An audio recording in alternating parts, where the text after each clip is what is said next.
인간은 신적인 존재가 아니기에 어떤 감각 하나로 세상을 공유할 수 없다. 삼라만상의 지성을 한 사람이 다 지니는 것은 불가능하다. 그 한계를 극복하기 위해 인간은 자의성을 지닌 언어 체계를 만들었지만 자연의 한계, 시공간의 한계를 뛰어넘을 수 없다는 것을 알고 있다. 그러나 그렇기 때문에 언어는 영원성을 얻는다. 주어진 시간이 짧은 존재는 자신을 언어라는 형식으로 남기고 그 형식은 읽는 이의 기억에 따라 이해되고 재구성되며 전달된다. 그래서 어떤 감각은 언어를 통해 영원성을 얻게 된다. 그 순간에 머무르지 않는다.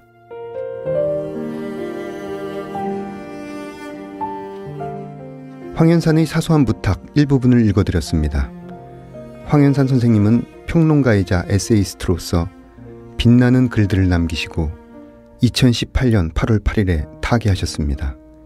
삼가 고인의 명복을 빕니다. 거리의 사람들 바람 따라 흐르면 서성이듯 혼자서 기다리고 날 부르는 기억에 흔들리는 땅콩이 사람들 사라졌네. 난 속을 퍼져서 울 것 같아서 한참 눈 감고 잊혀져가는 모든 것 당연한 건가요?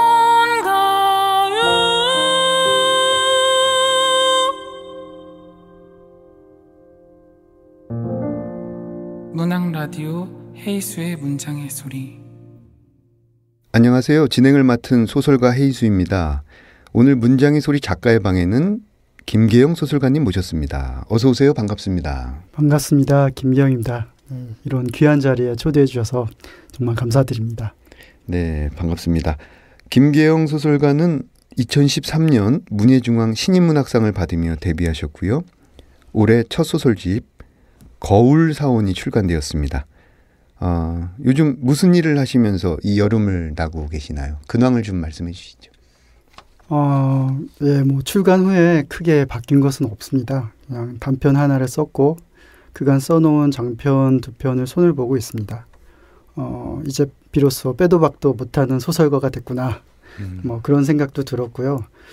제가 만리동에 있는 예술인 협동조합 주택에 살고 있는데요. 우리 이웃들에게 저 소설가 맞아요.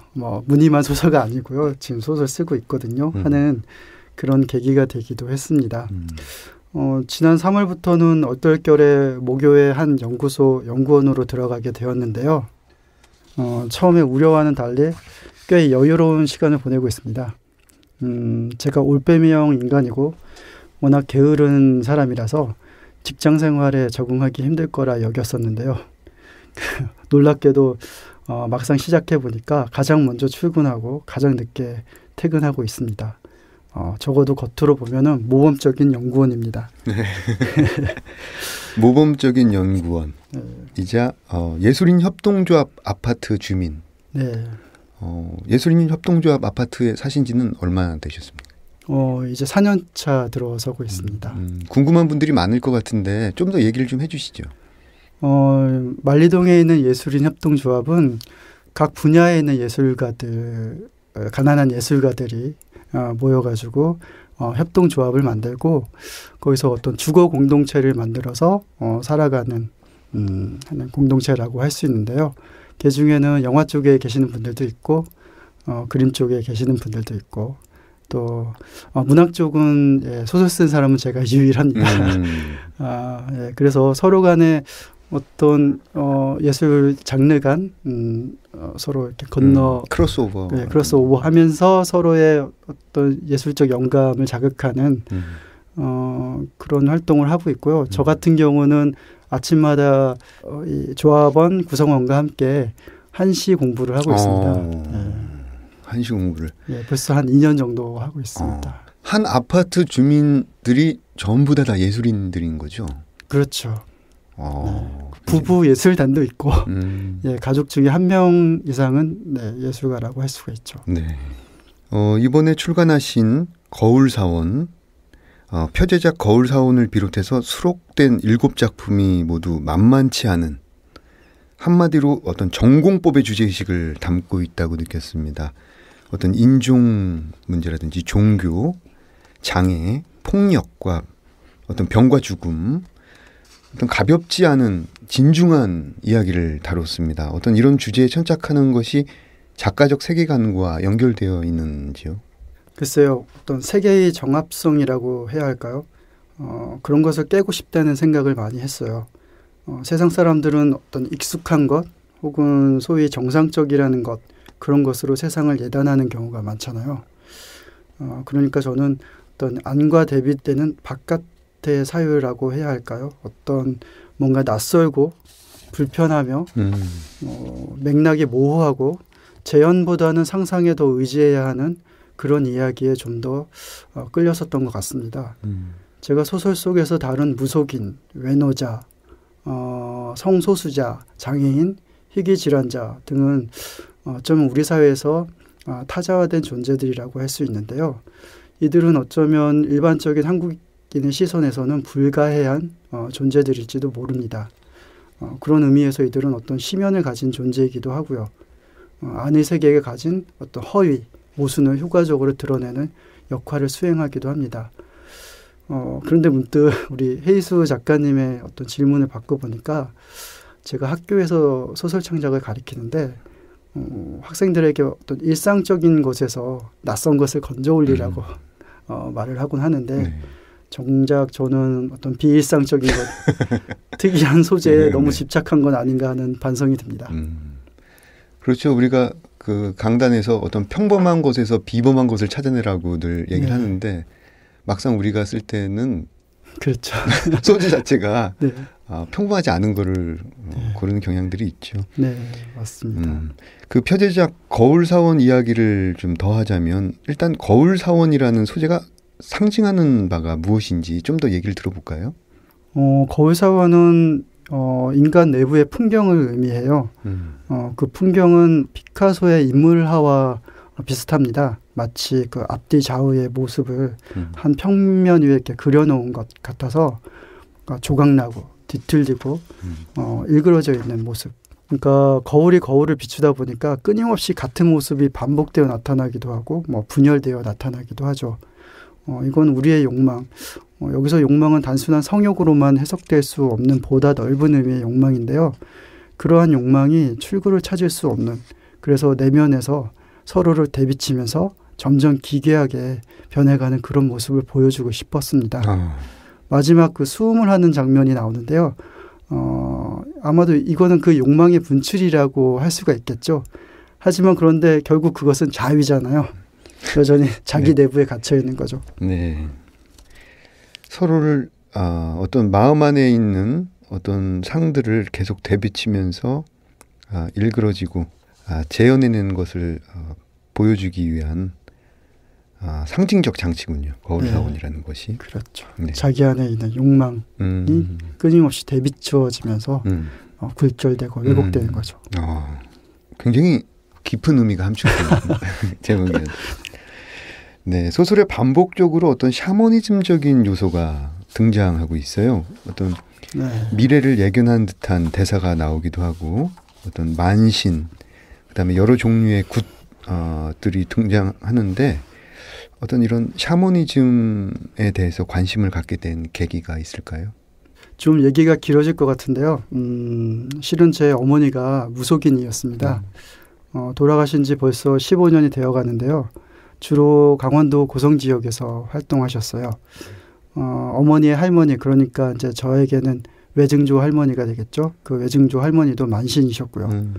그 제 고향인 고성은 한국 전쟁 전에는 북한 지역이었었는데요. 이 할머니께서는 어떤 구술 그때 못하게 했잖아요. 사회주의권에서는. 이 굿을 방해하는 인민군들에게 막 쌍칼 작두를 휘둘러서 내쫓았다는 그런 일화가 전해질 정도로 아주 카리스마 있는 만신이었습니다. 비록 그분의 아들, 그러니까 제 외할아버지가 되겠는데 이 외할아버지가 인민군으로 사출되었다가 전쟁통의 생사를 알지 못하게 된 사연도 있긴 합니다. 뭐 이와 관련해서 제가 한 가지 이제 생각나는 게 있는데요. 문득 그 인민군이 된 외할아버지가 50년 정도가 지난 후에 어머니에게 영혼이 되어서 실려서 제게 말을 한 적이 있었어요. 그 중에 기억나는 게 사설조의 이제 노래 같은 거였는데요. 휴전선 가시밭길을 뭐 겨우 넘어서 이제야 딸을 보러 뭐 넋이라도 내왔네 뭐 이런 내용이었었던 것 같은데요. 그 말 외에는 뭐 눈물 범벅이 돼서 계속 울던 것만이 기억이 납니다. 그러니까 어머니가 우는지 뭐 외할아버지의 영혼이 우는지 알 수는 없었습니다. 저는 그때 아주 꽤나 흥분했었었는데요. 마치 6.25 특집극에서나 봤던 이상과 분단의 아픔이 그대로 그 어린 초등학생인 저에게 전해졌었던 것 같아요.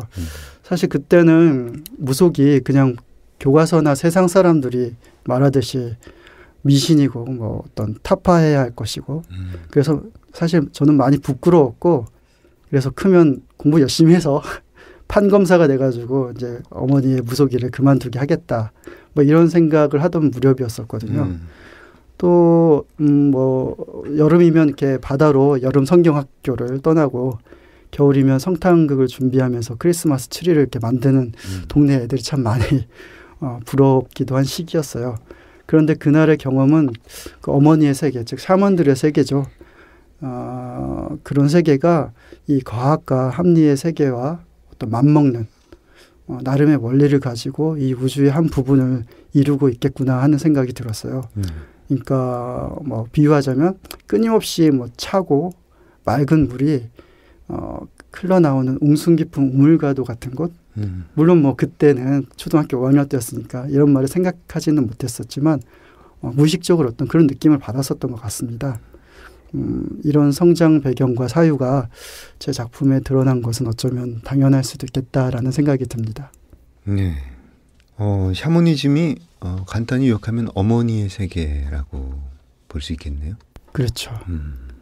근데 좀 사유가 커지면서 그 샤먼의 세계가 어떻게 보면 우리 예술 혹은 작가의 세계와도 맞닿아 있는 것이 아닐까라는 생각을 해봤습니다. 예전에 박경리 선생이 그런 얘기를 했었었는데요. 작가는 무당이고 그 소설은 무당이 신이나 영혼의 말을 전하는 공수다 이렇게 얘기를 했어요. 그래서 세상에 이렇게 풀지 못한 말들을 우리 작가들이 어떤 소설을 통해서 대신 얘기해 줘야 된다. 그런 식으로 얘기를 했었었는데 어떤 의미에서는 샤머니즘과 상당히 많이 통한다고 할 수가 있겠죠. 그렇죠. 작품을 보니까 그 공간 묘사가 매우 디테일하면서도 시적이에요. 그 등단작이기도 한 관용국에 보면 어떤 목화밭이 나오고요. 어떤 거울 사원을 보면 그 이태원 지역에 있는 어떤 사원이죠. 그다음에 라리 루페로 파피푸페포 이 작품을 보면 티베트를 달리는 기차 안에서 본 풍경들이 묘사되어 있는데 어떤 직접 가보셨을 곳이라고 여겨집니다. 읽다 보니까. 근데 실제 본인이 체험한 공간이 소설 안으로 들어오기까지 어떤 과정들을 거치잖아요. 어떤 프로세스를 거치나요? 글쎄요. 일단 이제 원래 제가 그 첫 번째 질문과 관련해서 얘기하자면 제가 소설 쓰기 전에는 대학교 4년 내내 시를 썼어요. 뭐 별로 두각을 나타내지는 못했지만 어쨌든 그 이미지에 의탁한 시적 문장은 그때의 흔적들인 것 같고요. 또 여기 나오는 어떤 여러 이국적 장소들은 작가님이 말씀하신 것처럼 대부분 제가 직접 가본 곳입니다. 특히 작품 거울사원은 20대 초반에 이태원의 이슬람 성원 정문 바로 앞에 건물 2층에 새들어 살았었던 경험이 떠올라서 쓴 것입니다. 그때 그곳의 풍경과 분위기가 아주 묘했어요. 일단 전형적인 한국의 뒷골목 풍경에 이슬람 사원이 섞여 들어있는 것, 그것이 되게 신기했고요. 더구나 조금만 벗어나면 외국인 대상의 클럽이나 바가 즐비했고요. 그리고 게이바나 트랜스젠더 클럽들도 그 주위에 몰려 있었습니다. 작품에도 나오지만 제가 살던 건물에는 클럽 댄서들이 많이 살았었는데요. 낮에는 그게 막 술에 쩔은 어떤 파자마 차림의 여자들이 건물의 공동 마당을 막 오가고 그랬어요. 그러다가 이제 밤이 되면은 눈부시게 치장하고 건물 밖을 막 나서는 모습이 자주 봤었었는데요. 그런데 또 그 거리에는 히잡 차림의 여성들과 전통 아랍 복장의 무슬림들도 상당히 많이 붐비고 있었어요. 그리고 확성기 소리로 뭐 생선이나 과일을 파는 트럭도 오가기도 했고 여기저기 홍백기가 내걸린 어떤 점집 같은 것들도 막 있었죠. 그래서 뭔가 성과 속, 이국적인 것과 한국적인 것이 막 뒤죽박죽 되어 있던 느낌이었어요. 거기서 산 시기는 불과 한 넉 달 정도였는데 오랫동안 기억의 심층에 남아 있었던 것 같습니다. 그게 수십 년의 시간이 흐른 뒤에 거울사원이라는 소설로 그야말로 분출된 거라고 할 수가 있죠. 그 외의 작품들은 어떤 30대의 보보스적인 취미라고 할까요? 30대는 제가 그때 논술 붐이 있어서 논술 강사로 돈을 꽤 많이 벌었었던 시기였습니다. 우리 왜 헤이수 작가님도 기억나시죠? 제가 언제 헤이수 작가님 차로 모셔다 드린 적이 있었었는데요. 네. 그때 헤이수 작가님이 이렇게 좋은 차 타고 다니면서 소설가가 되겠느냐고. 기억나시죠? 그 말을 한 건 기억이 안 나고 그 좋은 차는 기억이 나요. 한 10년 전에 BMW 네, 였던 맞아요. 것 같은데. 네. 예. 학부모님들한테 잘 보이기 위해서 네. 상관없긴 합니다만 어쨌든 그 말 듣고 되게 막 부끄러웠어요. 뒤통수를 세게 얻어맞은 느낌이기도 했고요. 네. 어쨌든 그때는 뭐 틈만 나면 해외 나갔어요. 제가 특히 이제 중국에 좀 많이 꽂혀 있는 사람이라서 중국에 많이 나갔고요. 중국에서 1년 반 정도 산 적도 있었고요. 주로 현대화되지 않은 중국의 옛 풍경들이 남아있는 곳을 찾아다녔습니다. 그때는 소설 따위는 잊고 지냈는데요. 다시 소설을 쓰겠다 마음먹으니까 그 중국의 풍경들이 막 떠올랐습니다. 그래서 관영국이 대표적인데 그 작품이 결국 등단지하게 되었죠. 그 어디를 가봤다고 해서 이게 다 소설로 형성화되는 건 아니잖아요. 예. 예를 들면은 어떤 장소는 그 출판사에서 제발 글을 써달라고 체류비에 항공비에 원고료까지 줘도 못 쓰는 경우도 있거든요. 네. 네. 그 김계영 작가 같은 경우에는 주로 이렇게 낯선 지역을 갔을 때, 네. 여행 갔을 때 어떤 방식으로 장소를 이렇게 작품 안으로 끌어들이는. 예를 들면 이제 어떤 작가들은 사진을 찍기도 하고, 네. 그죠? 어떤 작가들은 거기서 얼마 이상을 체류하기도 하고 여러 가지 방식으로 이 장소를 작품 안에 끌어들이는 과정을 겪는데 작가님은 어떠세요? 갑작스러운 질문이라서 저 같은 경우는 여행을 떠나면 계속해서 엽서를 썼던 것 같아요.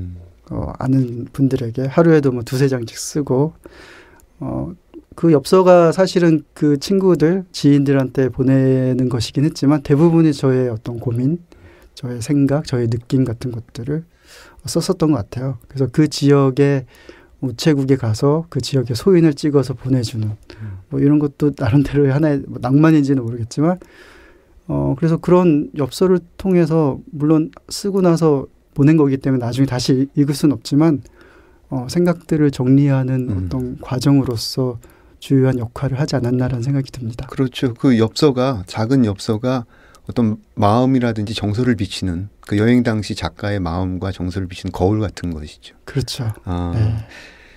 작가의 말이 굉장히 인상적이었습니다. 그 20대 초반에 백년사로 가는 길, 그 세 갈래의 길에서 하나의 길을 선택했고 결국 그 세 갈래의 길 모두 백년사로 가는 길이었다. 이렇게 고백한 부분이 있어요.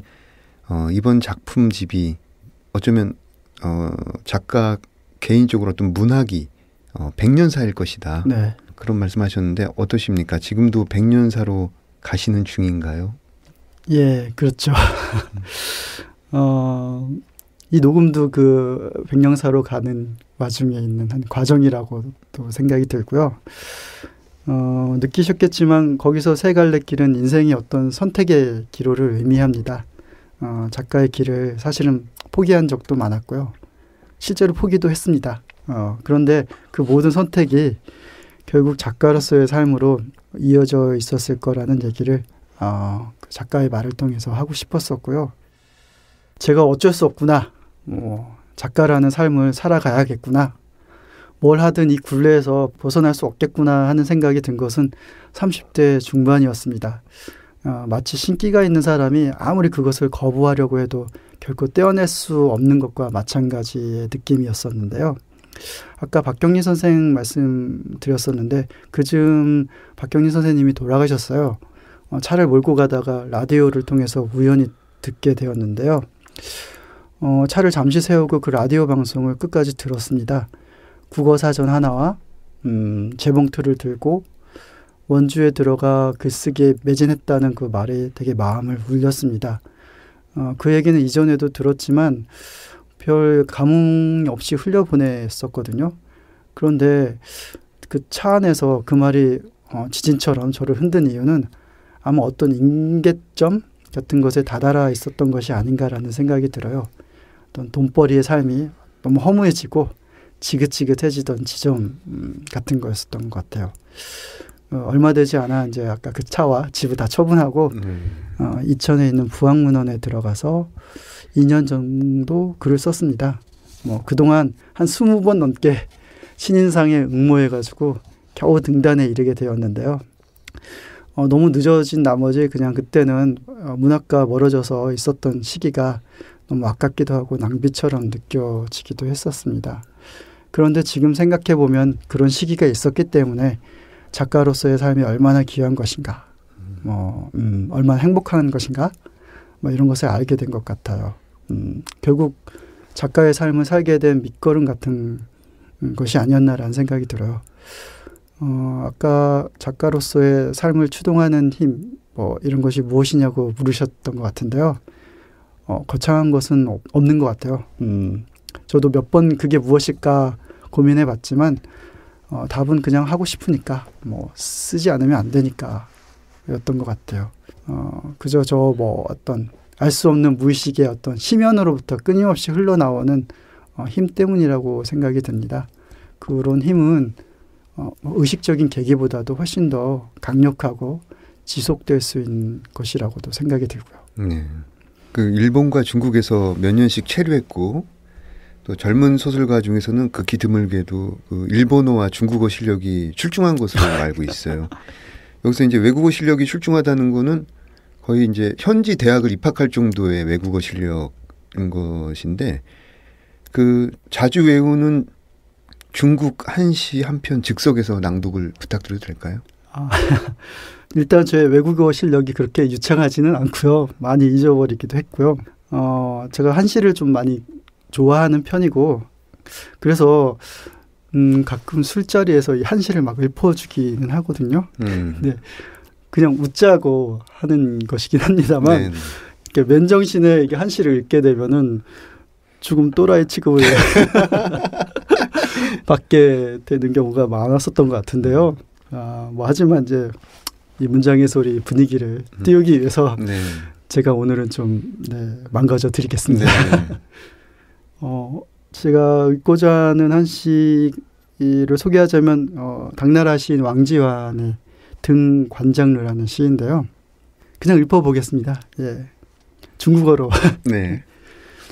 바이르 이산진 황허 루하이르요 위치용 취리무 공상 이청로. 네. 왕지환의 오원절구. 당시죠. 등관장루. 관장루에 오르다. 네. 설명을 좀 해주시죠. 네. 이 시는 그냥 황하가 흐르는 저녁 무렵에 더 먼 곳을 보고자 한층의 두각을 더 오른다. 이런 내용입니다.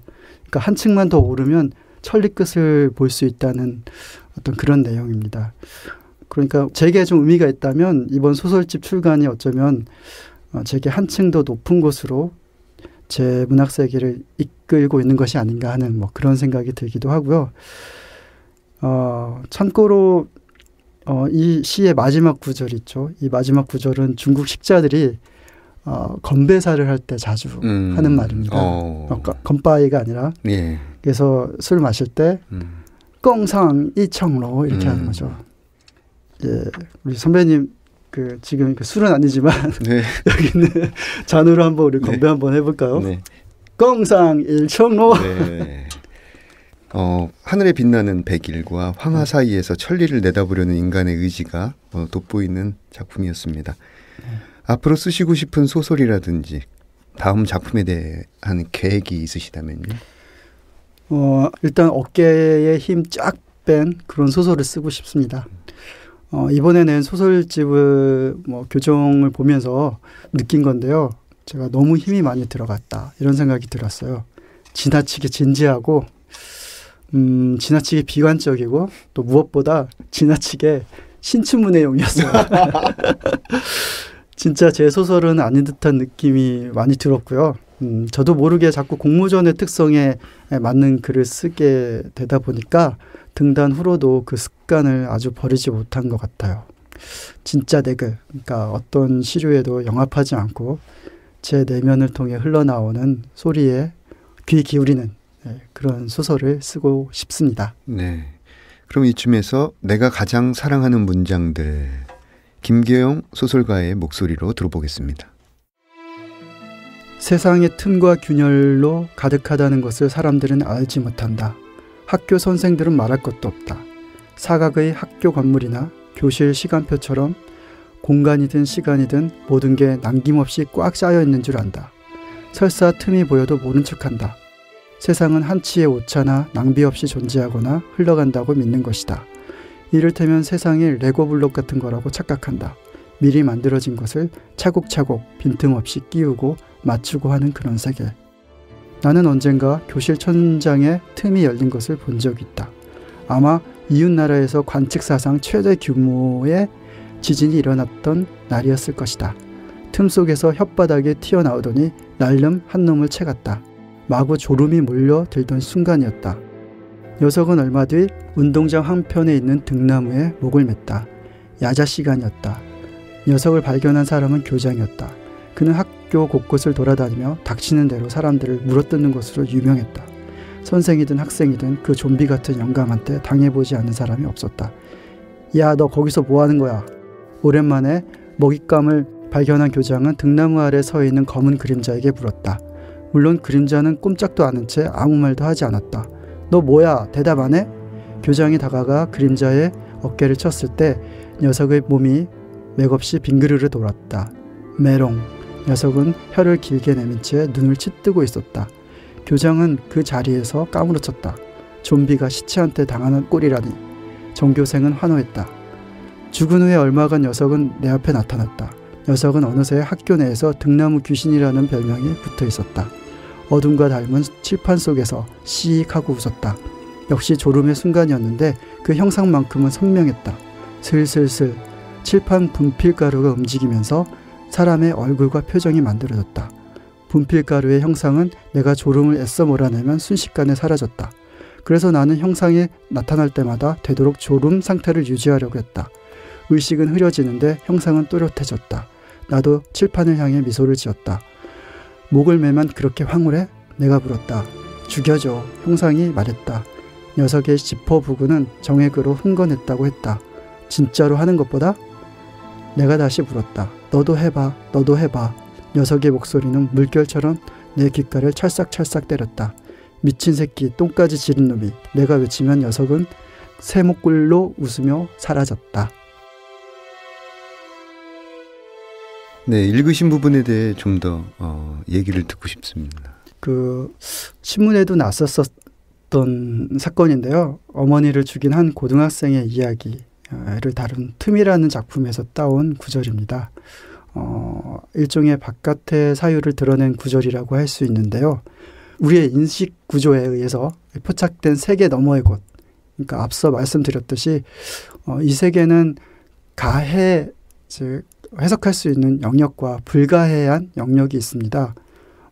예를 들면 밤에 시골길을 운전할 때 그 헤드라이트가 비치는 곳만 볼 수 있잖아요.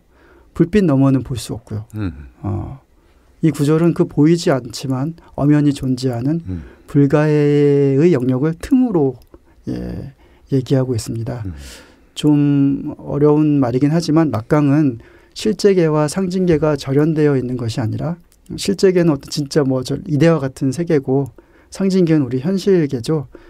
그래서 이런 현실계 곳곳에 그러니까 상징계 곳곳에서 실제계가 출몰한다고 말했는데요. 이를테면 여기서 틈은 바로 그 실제계의 출몰이라고 할 수 있습니다. 저는 기본적으로 작가 혹은 예술가라면 이러한 불가해의 영역, 즉 실제계로 통하는 틈 혹은 구멍을 잘 감각할 수 있는 존재라고 생각합니다. 네. 샤먼들은 아예 그 실제계를 왔다 갔다 하고요. 어쩌면 작가들은 이 시대의 샤먼일 수도 있습니다. 누군가 밤이 되면 예술이 열린다고 했는데 저는 이 세계에 저 세계의 틈이 벌어지면 예술이 열린다라고 고쳐 말하고 싶습니다. 낭독한 구절은 그런 생각에 투영되어 있다고 할 수 있습니다. 네. 굉장히 깊은 뜻이 담겨 있는 부분이었습니다. 이번 코너는 사운드 앤 스토리 시간입니다. 오늘 저희를 위해서 어떤 소리를 들고 오셨는지 일단 함께 듣겠습니다. 알라후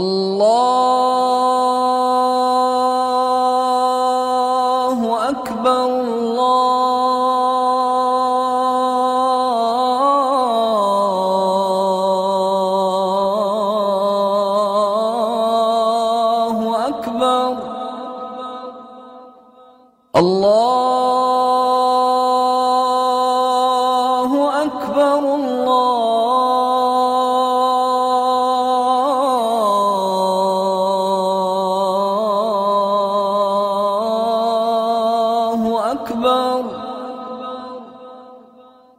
네, 굉장히 독특하고 유장한 선율, 소리. 이 소리에 대해서 설명을 좀 부탁드립니다. 네. 그 아잔이라는 이슬람 종교 음악인데요. 그 모스크에서 예배 시간을 알리는 소리라고 합니다. 제가 이슬람 사원 앞에 살 때 늘 들었던 소리인데요. 앞서 말씀드렸지만 거울 사원의 모티브는 이태원 이슬람 성원이었습니다. 물론 이제 혹 오해하실까 싶어 말씀드리자면 거울 사원은 이슬람교의 어떤 교리라든가 무슬림 세계의 사유와는 전혀 관계없는 작품입니다. 네. 다만 제가 이제 취한 것은 이 노래에서 느껴지는 어떤 광활한 사막, 그 한가운데에서 울려 퍼지는 한 인간의 어떤 강구함 혹은 간절함, 뭐 그런 것이 느껴졌기 때문에 그렇습니다. 알라후 아크바르, 알라후 아크바르, 아시아르 안나, 신은 위대하다, 알라 외에 다른 신은 없다라는 뜻인데요. 그 의미와 관계없이 저한테는 어떤 이국적인 감흥 뿐만 아니라 인간 존재의 유한성 과 더불어서 우주 무한의 어떤 신성함을 느끼게 해주는 소리였습니다. 네. 직접 녹음을 해오지 못한 것이 아쉽긴 한데요. 하늘 높이 그 범섬처럼 떠있는 이태원의 이슬람 성원에 직접 가보셔서 바라보시면서 들어보시면 훨씬 더 신비롭게 느껴질 수 있을 것 같습니다. 네. 이제 마쳐야 될 시간이 왔습니다. 인터뷰 중에 혹시 이렇게 말씀하시다가 좀 설명이 미진했던 부분이 있다든지 혹은 하고 싶은 말씀이 있다면 좀 해주시고요. 마지막 인사 같이 부탁드립니다. 일단 제 작품 세계를 제 스스로의 언어로 얘기한다는 것이 조금 쑥스럽긴 했습니다. 사실 이거를 이런 주제로 써야겠다고 딱 정해놓고 쓰는 것도 아니고 다 쓰고 나서 내가 무슨 소리를 했나 싶을 때도 있거든요. 제 작품을 관통하고 있는 뭔가가 실제로 있는지 또 앞으로 어떤 문학 세계를 지향해야 할지 아직은 알지 못하거나 막막할 따름입니다. 그래서 어쨌든 신인에 불과한 저를 이런 귀한 자리에 초대해 주신 것만으로도 저는 더할 나위 없는 행복감을 느끼고요.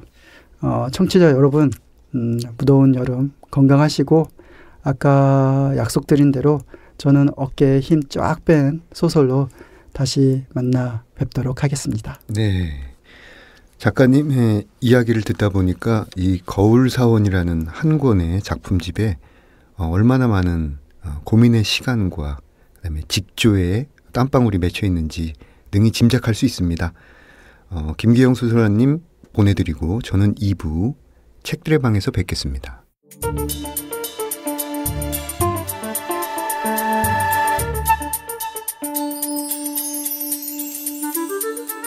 문장의 소리 2부 책들의 방. 2부 코너에서는 문학과 관련한 다양한 직업군을 초청하여 다양한 이야기를 나눠보고 있습니다. 오늘은 한겨레 교육문화센터에서 창작 프로그램을 담당하는 김용우 부장님 모셨습니다. 안녕하세요. 네, 안녕하세요. 한겨레 교육문화센터에서 콘텐츠 운영본부 부장 맡고 있는 김영우입니다. 네, 한겨레 교육문화센터, 문화센터 중에서는 오래된 곳인데 이곳을 모르는 분들이 드물 것 같긴 하지만 그래도 소개를 부탁드립니다. 김영우 님이 또 하시는 일도 듣고 싶습니다. 네, 저는 그런 자부심이 좀 있습니다. 우리나라에 꽤 많은 평생 교육기관이 있는데 그중 가장 오랜 시간이 이어졌고 또 가장 많은 사람들, 또 가장 많은 꿈들이 거쳐간 대표주자, 그런 자부심이 좀 있습니다. 그래서 1995년에 첫 걸음을 뗐고요. 그 이후 지금 20여 년간 약 20만 명 이상의 수강생들이 거쳐갔습니다. 성인들 대상으로 다루는 분야가 굉장히 많은데 문학작가, 글쓰기, 출판, 언론, 영상, 사진, 인문사회, 예술, 디자인, 일러스트, 굉장히 많은 다양한 분야의 교육 콘텐츠를 서비스하고 있습니다. 그중에서 저는 그동안 주로 출판, 그리고 문학작가, 글쓰기, 언론 분야, 그리고 인문사회 쪽 강의들을 기획했고요. 그리고 올해 초부터는 저희 한겨레 교육문화센터가 진행하는 오프라인 과정 운영을 총괄하고 있습니다. 네. 95년에 네네. 시작되어서 네. 약 20만 명이 네. 거쳐간 네네. 20만 개의 꿈이 거쳐간 네. 꿈의 공간이라고 할 수 있군요. 책들의 방 코너에서는 직접 자신의 연대기를 소개해 주셔야 하는데요. 김영우 부장님의 나의 연대기 들어보겠습니다. 제가 지금 하고 있는 일 관련해서 연대기를 좀 잡아봤습니다. 그래서 보았더니 간단하게 키워드로 보면 기웃거리다 정도였던 것 같습니다. 한번 좀 이렇게 들려드리면요. 1994년 고등학교 시절 합창반과 중창단 활동을 하면서 음악 쪽을 기웃거렸고 장래희망의 그 조그만 칸에 소설가라고 세 글자를 새겨넣었고 1998년 전공이 국문학이었던 시절에는 시, 소설 등을 기웃거리며 동트는 푸른 새벽을 맞이하기도 했습니다. 그리고 과 내 풍물패 활동을 하고 마당극 배우로 활동하면서 북도 쳐보고 연극 조연출도 하면서 전통 연희 쪽을 기웃거렸고요. 그리고 2003년에는 시민단체 문화연대에서 자원활동가를 일하면서 라이브 콘서트를 열고 문화기획 쪽을 기웃거리기도 했습니다. 2005년 대학 졸업을 앞두고는 방송 PD를 꿈꿨는데요. 언론계를 담 너머로 훔쳐보기도 했습니다. 2006년에는 실제로 방송국에 들어가서 기자겸 PD로 일하기도 했고요. 2007년에는 드라마 작가실에서 1년 정도 일하면서 두 권짜리 소설을 쓰면서 끙끙 알아보기도 했습니다. 2009년에는 잡지사 기자로 일하고 출판 쪽 일도 맛보았습니다. 다들 좀 짧은 경험들이고 또 기웃거린 정도이긴 했지만 선왕께 3년이면 풍을 입는다 라는 속담을 몸소 재현하고 있는 게 저 아닌가 싶습니다. 지금 제가 한겨레 교육문화센터에서 하는 일 거기에 다 도움이 되는 경험이었고요. 그리고 또 문과생이 경험할 수 있는 그리고 그 경험이 사회생활 하는 데도 도움이 되는 굉장히 운이 좋은 케이스인 것 같습니다. 그래서 예를 들면 한겨레 교육문화센터에서 출판, 언론, 문화, 글쓰기, 사진 이런 것 등을 이제 얘기를 할 때 후배들과 얘기할 때, 선배들과 얘기할 때, 또 수강생분들, 선생님들과 얘기할 때도 제 경험들이 조금씩은 도움이 되는 것 같습니다. 그래서 저의 연대기는 그렇게 기웃거리다 정도로 요약할 수 있지 않을까 싶습니다. 네. 합창단과 중창단 생활을 하신 게 고등학교 때? 네, 고등학교 1학년부터 3학년까지. 3년간을. 네, 네. 저희 그래서 TV 출연도 하게 됐습니다. 네. 이 기웃거리다라는 그 테마가 네. 정말 적합할 정도로 굉장히 다양한 분야를 접하고 엿보았다라는 인상이 들었고요. 네. 지금 이 기획 작업을 하는데 정말 큰 도움을 그 당시에 이미 경험에 축적을 하신 것 같아요. 네, 앞서 말씀드렸지만 출판 쪽 일을 할 때도 출판 선생님들을 만나면 이제 편집자 일에 대해서 기본적으로 좀 이해가 좀 되는 것 같고 뭐 작가 선생님들 시나 소설 같은 거 할 때 제가 썼던 읽었던 시편 뭐 소설 같은 것들 얘기를 하면 조금 아는 척을 할 수 있죠. 아는 척도 할 수 있고 또 언론사 쪽도 준비를 하다 보면 저희 센터에서는 언론사 시험 준비하는 친구들이 많은데 그분들한테 일종의 선배로서 조언자 역할을 해줄 수도 있고 그런 경험들이 좀 도움이 되는 것 같습니다. 한겨레 문화센터 흔히 줄여서 한터라고 부르는데 그 지금도 많은 강의가 진행되고 있을 텐데요. 대략 몇 개의 강의가 진행되고 있고 한 텀에 몇 명의 수강생들이 신청해서 강의를 듣고 있나요? 저도 궁금해서 한번 찾아봤는데요. 지난 2017년 기준입니다. 보면 한겨레 교문센터가 신촌에 자리 잡고 있는데 그 신촌센터에서 진행한 강좌가 1년 동안 총 950개 정도. 수강생은 12,000명 정도 되는 거고요. 그리고 또 폐강한 강좌, 그러니까 열리지 못한 강좌 수도 약 120, 30개 정도 되더라고요. 네, 그러니까 꽤 많은 과정들이 진행되고 있고 또 과정별로 보면 평균 한 13명 정도가 한 과정별로 수강을 하고 있습니다. 지난 2017년에 950개의 강좌가 열렸고 12,000명의 수강생이 지나갔고 굉장히 재미있는 게 수강생이 모이지 않아서 폐강되는 강좌도 120개 정도. 저희가 보통 이제 근무일수가 5일 기준으로 하면은 250일 정도 될 텐데요, 근무일수가. 근데 이제 120개 정도면 이제 저희 각 기획자들이 이틀에 한 번 꼴로 수강생분들께, 선생님들께 죄송합니다. 이 강의 못 열립니다. 라고 얘기를 하기도 하는 거죠. 네. 어쨌든 굉장히 약동하고 있고 살아 있다라는 느낌이 듭니다. 그 중에서 문학과 관련된 강의를 여쭐 수밖에 없을 것 같아요. 어떤 강의가 진행되고 있는지 창작 강의라든지 또 어떤 분들이 그런 강의를 주로 듣고 있는지요? 저희 특히 문학 쪽 관련해서 강의를 할 때, 강의를 만들 때 저희 또 그런 자부심이 있는데요. 저희 홈페이지에도 그렇게 써놓긴 했지만 세상 모든 글쓰기가 열린다. 여기에 없으면 어디에도 없다. 사실 그런 말씀들 수강생분들도 많이 하세요. 그래서 그런 자부심이 또 저희 녹아 있는 것인데 앞서 2017년 기준으로 했던 거를 이제 좀 문학 쪽으로 좀 좁혀보면 이제 문학 작가 그리고 글쓰기 이제 번역 쪽이 저희 하나의 그 홈페이지를 이루고 있는데 그 강의가 2017년에 330개. 330개요? 네네. 그리고 수강생 수가 약 4,900명 정도 됩니다. 적지 않은 숫자인데요. 그래서 그런 강좌들 따로 모아서 한겨레 글터라는 전문 브랜드 아래에서 홈페이지도 따로 운영을 하고 있거든요. 그래서 그 중에 이제 또 문학 작가 글쓰기 번역 쪽에서 완벽하게 문학 쪽에 좀 들어맞는 강좌는 이제 작가학교라는 카테고리에 모여 있는데 주로 이제 시 그리고 소설, 아동 청소년 문학 그리고 스토리 창작 이렇게 크게 4가지로 분류해서 과정들을 운영하고 있습니다. 그래서 다시 좀 좁혀보면 이제 문학 작가 쪽 수강생 수는 지난 한 해에 2,200명 정도인 거죠. 그러니까 시 쓰고 싶어 하시고 동화 쓰고 싶어 하시고 소설에 관심이 있어서 저희 센터를 찾으신 분이 그 정도 수가 되는 거고 규모 면에서도 단연히 앞서 있고 또 교육 콘텐츠 또한 외부에서 평가할 때 굉장히 높다라는 평을 받고 있다고 생각합니다. 네. 거의 웬만한 종합대학의 인문예술학부 수준을 훨씬 능가하는 물량적으로만 봐도요. 실제로 글쓰기와 창작 관련 수업에서 등단하신 분들도 좀 계시죠? 네, 있습니다. 저희 시나 소설 쪽은 이제 등단이 좀 활발하게 이루어지기 때문에 그쪽에서 등단자들이 꾸준히 나오고 있는데요. 최근 등단자들을 보면 한국일보 신춘문예 소설 부문, 문예중앙 소설 부문, 시인동네 신인상, 현대시학 신인상, 시로연은 세상 신인상, 어린이와 문학 청소년 소설 부문 당선, 이렇게 굉장히 많습니다. 또 가장 최근에는 창비 신인소설상 당선자를 배출했습니다. 네. 한터에서 일하신 지는 얼마나 되셨습니까? 이제 일한 건 이제 올해로 이제 9년째 정도 되는 것 같고요. 또 한터라는 이 공간과 인연을 맺은 것은 이제 한 16년 정도 됩니다. 이제 대학 시절에 제가 한겨레 교문센터 수강생이었거든요. 그래서 그때 당시에 작품 사진반을 듣고 또 다큐멘터리 제작 학교도 듣고 듣기만 한 게 아니고 반장도 했습니다.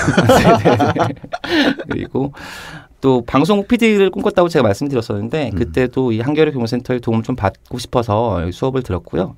근데 그때 수업을 들으면서 그런 언론 관련한 도움도 받았지만 반려자를 만났습니다. 제 아내를 만났죠. 그래서 아내는 저를 만난 걸 지금 후회할지도 모르지만 어쨌건 아내는 그 수업을 들으면서 기자 꿈을 실제로 이뤘고요.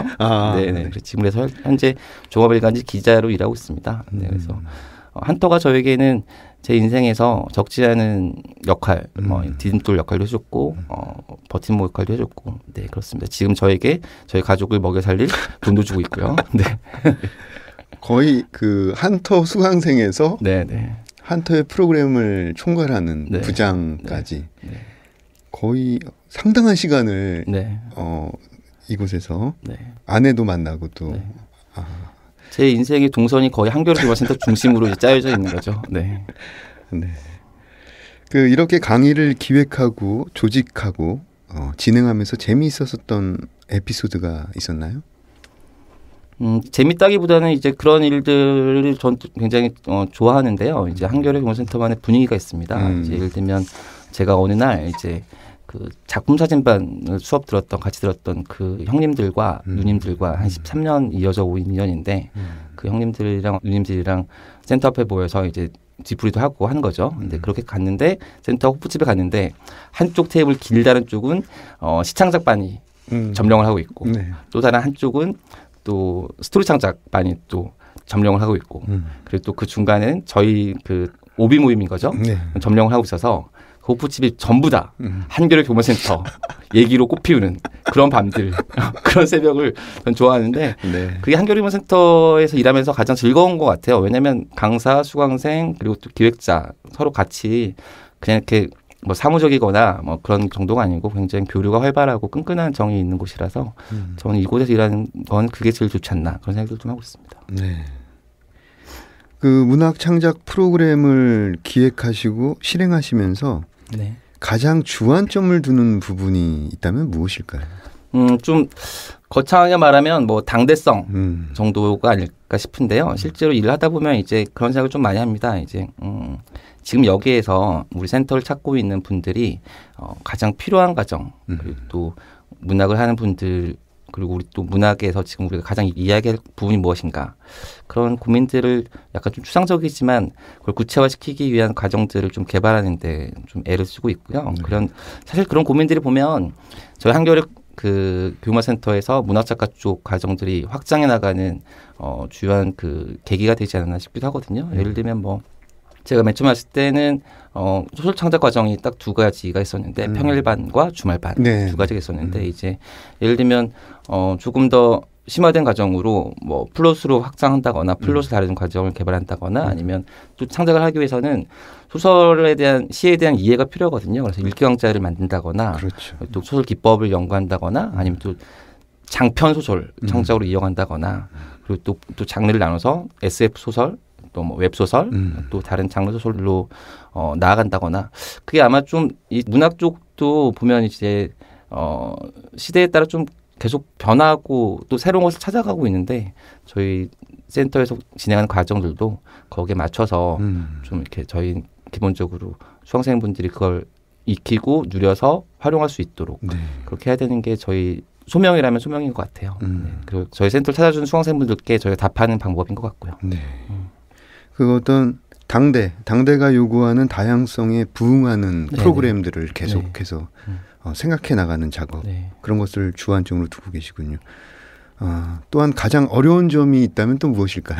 어려운 점 역시 뭐 주안점을 두고 있지만 가장 어려운 건 역시 당대성이겠죠. 네. 가끔 그런 생각을 하는데요. 선생님들과 얘기를 자주 하고 또 수강생분들도 종종 만나서 얘기를 듣고 또 문학 관련 잡지도 읽고 서점을 나가보고 하는데 혹시 저희의 방향이 저희 머릿속에서 혹은 저희 책상 언저리에서 나오고 있는 건 아닌가 좀 그런 생각들도 하게 돼요. 그래서 저희가 과연 깊이 고민하고 있는가 창작하는 분들만큼 저희가 혹시 예를 들면 수요자 입장이 아니고 공급자 입장에서 생각하고 있는 건 아닌가라는 생각을 좀 하게 되면 그리고 또 그렇게 되면 또 어김없이 폐강이 됩니다. 네. 탁상 행정일 네네. 경우에 어김없이 쐐기가 네. 한 번씩 바뀌는 네네. 경우군요. 그 미래의 수강생들이라고 해야 될까요? 앞으로 관심은 있었지만 그동안 찾아오지 못했던 어떤 그런 수강생들에게 전하고 싶은 말씀이 있다면 무엇이 있을까요? 이제 저희 센터를 찾아오시는 분들 중에서 특히 이제 우리가 문장의 소리이기 때문에 문학 관련해서 좀 관심이 있는 분들이 많을 텐데, 그분들께 들려주고 싶은 얘기는 이런 겁니다. 예를 들면, 저희가 이제 저희 센터에서 익히시고, 습작하시고 해서 등단하신 분들이 특강을 하게 되는데, 그 특강의 이제 소 제목이, 우리 곁에 문우에서 이제는 작가의 길로 뭐 이런 정도의 그 문구를 이제 저희가 진행을 하는데요. 근데 그렇지만 또 저희 센터를 찾는 게 꼭 등단이 최종 목표일 필요는 없다고 생각을 합니다. 그래서 그런데 이제 다만 문우를 만나는 일, 그래서 그분들과 이야기를 나누는 일, 그건 참 즐겁고 또 따뜻한 경험이 아닌가, 한 번쯤은 꼭 해보았으면 좋겠다라는 생각을 하거든요. 그래서 문우를 만나러 오시라. 그리고 또 하나 저희 한겨레문센터의 자랑, 그리고 첫 번째 자랑은 제가 농담이 아니고 정말 수강생분들이라고 생각하는데요. 이곳에 모이는 분들은 어쩌면 이 미래 수강생분들, 그리고 당신들이 만날 인생의 여러 사람들 중에서 가장 소중한 인연일 확률이 높다. 그만큼 우리 센터를 찾는 분들은 굉장히 좋은 인연이길 준비되어 있는 분들이다라는 생각을 합니다. 직접 그 예전에 강의를 들었던 분들의 면모들을 이제 다 알고 계시고 또 그들과의 인연을 계속 이어오시다 보니까 자연스럽게 할 수 있는 말씀인 것 같습니다. 벌써 약속된 시간이 되었는데요. 김영우 부장님 개인적으로 가진 어떤 버킷리스트가 있다면 설명에 간략하게 얘기를 좀 해주시죠.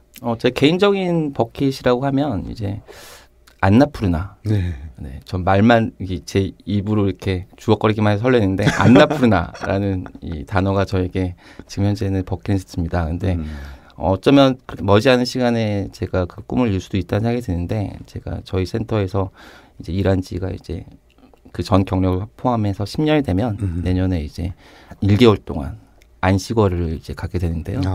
그때 짬을 내서 안나푸르나, 그 어머니의 품을 한번 거닐어 보고 싶습니다. 네. 네, 그 안나푸르나 안식월. 네. 10년 동안 열심히 일하셨기 때문에 주어진 시간에 충분히 그곳을 돌아볼 수 있는 기회가 생길 거라고 봅니다. 문장의 소리 이제 마칠 시간이 됐습니다. 이어서 첫 책을 낸 작가들의 소개가 있습니다. 여기까지 저는 헤이스였고요. 다음에 찾아뵙겠습니다. 감사합니다.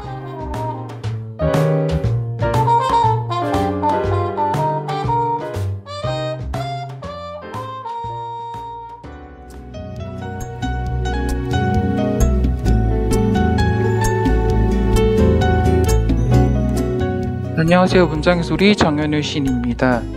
오늘은 시집 강 시의 봄 위를 걷다 출간하신 이도하 시인과 함께 하겠습니다. 네, 안녕하세요. 저 이도하라고 합니다. 첫 시집이 나왔는데요. 기분이 어떠신가요? 뭐 다른 분들은 그 아이를 낳은 것처럼 이렇게 가볍다고 그러시는데 저는 굉장히 마음이 더 무거워졌어요. 전보다. 뭐랄까 책임감이랄까? 그리고 일집보다 못한 그런 글들이 나오게 될까봐 그런 좀 무거운 마음이 더해지더라고요. 그래서 올여름 상당히 더웠는데도 불구하고 굉장히 더운데 그것까지 겹쳐가지고 잠을 진짜 많이 설쳤어요. 더운데 원고 작업하시는데 되게 힘드셨을 것 같아요. 네, 그러니까 다른 분들 뭐 이렇게 하는 것보다 배로다가 막 진짜 땀을 너무 많이 흘려가지고 땀띠도 나고 그럴 지경이었었어요. 되게 진짜 아이를 낳은 것처럼. 네. 제목은 어떻게 지어진 건가요? 제목은 제가 이제 그 두물머리에 가서 제가 그 강을 그때 바라보면서 그때 그 상황이 시에 쓰여진 것처럼 뭐 개개비도 막 울고 뭐 노란 창법꽃도 피어 있고 막 이래서 이거를 강물에 그 오리들, 청동오리들이 막 이렇게 물을 콕콕 쪼고 뭐 이러는 걸 보면서 이제 이렇게 강에 대한 그 두물머리 거기에서 이렇게 뭐 좋은 저기를 찾아낼 수 없을까 그렇게 생각하다가 그 시를 쓰게 되었어요. 이도하 시인님은 언제부터 시를 쓰신 건가요? 시 쓴 거는 한 5년, 6년 정도? 그 전에는 수필을 썼었거든요. 네, 예, 수필을 쓰다가 이제 시로 다시 이제 그 어떤 계기가 저희가 문학회 여기 지역으로 문학회가 있는데 거기서 이제 선생님을 모셔와서 시를 쓰는 그 배우는 그 시간이 있었어요. 네. 이제 그때 배우면서 아, 시도 한번 써보고 싶다. 진짜 저는 수필은 늘어놓는 거잖아요. 말 그대로 이렇게 네. 막 늘어야 되는 작업인데 이 시는 또 그거를 다 안 보이게 함축을 시켜야 되잖아요. 독자들이 그걸 느낄 수 있게끔 다 함축을 시켜야 되는데 그게 무지 어렵더라고요. 수필보다는 훨씬 더 어려워서 아, 이거 한번 써보고 싶다. 어려운데 도전을 하고 싶었어요. 그래가지고 시작하게 됐거든요. 영감은 주로 어디서 얻으시나요? 영감은 제가 그 여행을 좀 많이 다녔어요. 여행을 뭐 주말마다 거의 이제 직장 생활을 하면서 주말에는 거의 이제 집을 비우고 이렇게 여행을 다니곤 했거든요. 그래서 그런 데서 이제 시에 보시면은 그런 부분들이 여행 다니면서 느낀 부분들이 이렇게 자연에 관한 거 이런 게 많고 그리고 저희 어머님이 친정 어머님이 굉장히 한 4년, 5년을 이렇게 많이 아프시다가 가셨어요. 네. 그래서 그런 아프시면서 겪은 그런 마음들 이런 게 많이 들어갔고 그리고 시골 이 집이 여기 광주 출생이거든요. 네. 그래서 그런 데서 이제 옛날에는 어릴 때는 그 뭐 딱히 뭐 이렇게 직업이랄까 그런 게 없고 뭐 농사 짓고 뭐 산에 다니면서 이렇게 살고 그랬으니까 그런 심상들이 산에 다니고 뭐 이런 이제 엄마 아버지가 그렇게 해오신 거 보고 이렇게 장에 가시고 이런 걸 보고 많이 그런 걸 얻었던 것 같아요. 웅크리고 있던 것들이 나온 것 같아요. 아, 윤년의 감정들이 네, 시에 되게 많은 자양분이 된다 보네요. 네, 그렇죠. 어, 그게 많죠. 시집을 묶으면서 가장 힘들었었던 게 있나요? 시라는 게 그렇더라고요. 제가 보니까 정말 단어 하나가 생각 안 날 때 정말 이게 요 중에서 딱 짚어낼 수 있는 한 가지가 뭐가 진짜 독자들의 마음을 울릴 수 있는 한 가지가 생각이 안 나고 막 진짜 며칠 밤에도 자다가 깨가지고 그걸 생각하고 그랬을 때 혹은 또 생각이 나서 또 핸드폰이나 뭐 머리맡에 이제 볼펜 같은 거 있을 때 적어놓고 그랬을 때 그런 부분들이 그냥 딱 한 가지만 쳐주면은 시는 또 아름다워지고 좋아지잖아요. 이렇게 진짜 심금을 울릴 수 있는 그런 한마디가 있어야 되는데 그런 것들이 이제 다 그 시에 적절하게 나타나지 않을 때 그때 되게 힘든 것 같아요. 그런 것들이. 즐거웠던 일은 뭔가요? 즐거웠던 일은 뭐 제가 이렇게 다니면서 자세하게 무슨 어떤 사물을 제가 자세하게 살펴볼 수 있는 그런 눈이 생겼다는 거. 그 바람이 불어도 바람이 어디선가 이렇게 숨었다가 오면서 막 그 비닐봉지 막 굴리면서 가는 거 그런 거를 제가 시 쓰기 전에도 살폈지만 그래도 이제 시를 쓰면서 그런 어떤 걔네들의 자연의 그 마음 같은 거, 나무의 마음 같은 거, 물의 그 흐름 같은 거 이런 거를 어떤 마음으로 흐르는지 어떤 마음으로 이렇게 나뭇잎을 내는지 이런 거를 막 살펴보게 됐다는 거. 제가 그들과 함께 돼서 그들과 이렇게 한 그 몸인 것 같은 그런 생각으로 시를 썼다는 거. 그게 달라진 것 같아요. 천상 시인이시네요. 아, 네. 감사합니다. 앞으로 어떤 시인이 되고 싶으세요? 그냥 제가 그 시인의 말에도 썼듯이 정말 단 한 편이라도 제가 그 진짜 땅속까지 울림을 줄 수 있는 그런 시를 쓰는 그런 시인이 되고 싶었거든요. 옛날에는 저희 엄마가 살아계실 때는 제가 어떤 아이들한테 정말 이 세상에 태어나서 정말 예쁜 동화, 아주 세상에서 제일 진짜 누구나 다 읽고 싶어지는 그런 예쁜 동화를 한 편 쓰는 게 꿈이었었는데 지금은 이제 시를 썼으니까 어차피 시를 시작을 했으니까 정말 시에서 정말 이렇게 사람들이 이 시는 정말 내 가슴을 울려주고 이런 시다 이렇게 생각할 수 있는 울림이 있는 시를 쓰고 싶은 게 제 소원이에요. 네, 시로서 유종의 미를 거둘 수 있는 네. 시인 되기를 네. 기도합니다. 네, 감사합니다. 꼭 그렇게 하겠습니다. 마지막으로 이도하 시인의 시 엄마의 등 들으며 마치도록 하겠습니다. 엄마의 등 해질 무렵 장사를 끝내고 넘어질 듯 후들거리는 발길 재촉하는 길 똬리를 받친 목 힘줄 툭툭 붉어지고 함지박 가득 출렁이 든 노을 쏟아져 등을 물들인 적 있다고 한다. 그때부터 땅거미가 엄마의 몸에 기어 다니는지 스멀스멀 가려웠다고. 피딱지가 군데군데 엉킨 등을 저녁마다 내밀곤 했다. 우리는 껍질 속 벌레를 찾아내려고 저녁 내에 벅벅 찾아보았지만 어디로 숨어버렸는지 손톱 밑엔 검붉은 노을만 잔뜩 끼어 나왔다. 한 겹 옷으로 입고 있던 가벼운 살비듬 후두둑 떨어져 쌓이고 흐릿한 맥박으로 돌리던 하루하루 간신히 엄마 몸 돌리던 시계의 태엽 멈추어 서며 핏방울이 온기를 놓아버리자 엄마의 몸에서 서둘러 땅거미 빠져나가고 가려움에서 풀려난 몸 금은밤처럼 깜깜했다.